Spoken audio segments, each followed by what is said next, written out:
what does that mean when it comes to their futures with God? If they had a fully formed soul at that moment, what can we know for sure? Yeah, so what you're kind of touching on there is this, what typically people talk about as the age of accountability.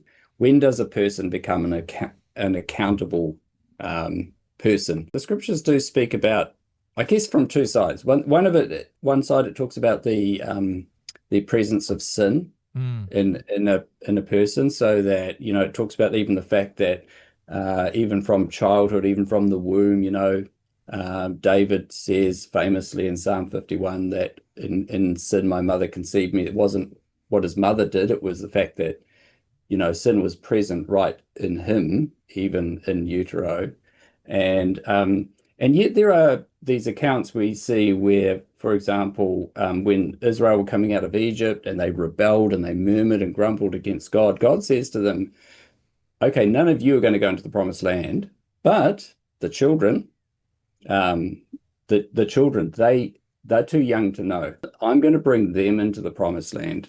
And because, that they weren't part of this, basically. They haven't rejected me, you've rejected me. Actually, as you say that, you remind me too, David made that observation when his first child with Bathsheba was lost. The child can't come to me, but I can go to them, kind of inferring that he had a sense that even though this baby had died very, very young, he had a sense that that baby was with God and that when he goes to be with God, he'll meet his child there. That's why he stopped grieving after the child passed.